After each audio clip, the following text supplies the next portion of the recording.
नमस्कार, आप देख रहे हैं PG world news. Delhi metro station लाल किले के पास हुआ धमाका, 11 की मौत, कई घायल। गृह मंत्री मौके पर। समाचार विस्तार से। दिल्ली मेट्रो स्टेशन लाल किले के पास हुआ धमाका। मौके पर गृह मंत्री अमित शाह मौजूद। उन्होंने कहा कि हम हर एंगल से इसकी जांच कर रहे हैं। उन्होंने इस बात की पुष्टि की कि जांच में कोई साजिश हो सकती है, लेकिन जब तक जांच पूरी नहीं होती, कुछ भी पुख्ता नहीं कहा जा सकता। गृह मंत्रालय में उच्च अधिकारियों के साथ बैठक बुलाई गई है, जहां एनआईए, एनएसजी और एफएसएल की टीमें मौजूद रहेगी। प्रारंभिक जांच में सबूत इकट्ठा किए जा रहे हैं और फॉरेंसिक जांच को अत्यंत महत्वपूर्ण बताया गया है। अमित शाह को पुलिस के आला अधिकारियों द्वारा जांच की प्रगति के बारे में ब्रीफ किया जा रहा है। धमाके का प्रभाव काफी बड़ा था, जिससे आसपास की गाड़ियों और इमारतों को नुकसान पहुंचा। गाड़ियों की स्थिति देखकर यह स्पष्ट होता है कि धमाका कितना भयानक था। प्रत्यक्षदर्शियों के अनुसार धमाके के बाद की स्थिति बेहद दर्दनाक और खौफनाक थी। एनएसजी की टीम धमाके के कारणों का पता लगाने के लिए वहां मौजूद है और विभिन्न केमिकल्स के इस्तेमाल जांच की जा रही है। गृह मंत्री अमित शाह को ब्रीफिंग दी जा रही है, जिसमें विभिन्न एजेंसियों के अधिकारी उन्हें ब्लास्ट के बारे में जानकारी दे रहे हैं। प्रधानमंत्री नरेंद्र मोदी ने भी इस घटना पर संज्ञान लिया है। जांच में जुटी एजेंसियों ने बताया कि ब्लास्ट 6:52 पर एक स्लो मूविंग कार में हुआ और यह जानने की कोशिश की जा रही है कि क्या इसका हरियाणा के फरीदाबाद से मिले अमोनियम नाइट्रेट से कोई संबंध है। मौके पर आईडी बनाने में इस्तेमाल होने वाली सामग्री नहीं मिली है, जिससे जांच में और जटिलता आ गई है।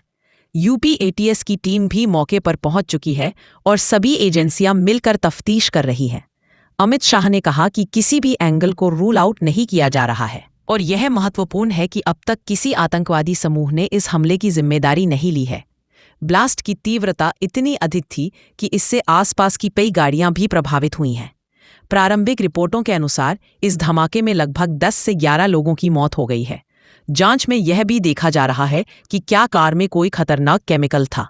गृह मंत्री को ब्रीफिंग में बताया जा रहा है कि सीसीटीवी फुटेज भी महत्वपूर्ण होंगे, क्योंकि यह हाई सिक्योरिटी जोन है और यहाँ पर कई सीसीटीवी कैमरे लगे हुए हैं।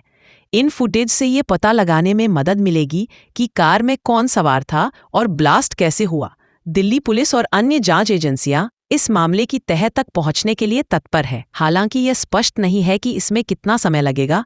गृह मंत्री ने आश्वासन दिया है कि जल्द ही स्थिति स्पष्ट होगी और सभी पहलुओं की जांच की जा रही है। फिलहाल इस पूरे मामले पर सतीश गोलचा, दिल्ली पुलिस कमिश्नर, ने आधिकारिक बयान दिया है। एक यहाँ पे रेड लाइट पे एक स्लो मूविंग व्हीकल जो रेड लाइट की तरफ आके रुका था, उसमें एक ये एक्सप्लोजन हुआ है। उस वक्त गाड़ी के अंदर जो पैसेंजर्स उसके अंदर ही थे और इस एक्सप्लोजन से जो है आसपास की गाड़ियों में भी क्षति हुई। जैसे ही इसकी खबर मिली, हम सारी एजेंसीज जो है, Delhi police, FSL, NIA, NSG, उनकी टीम्स यहाँ पे आ चुकी हैं और हालात का जायजा भी ले रही है। हर तरीके से इस जो है एक्सप्लोजन के बारे में जांच की जा रही है और जल्दी ही इसका आकलन करके इसका जो भी रिजल्ट निकलेगा वो आपको बताया जाएगा।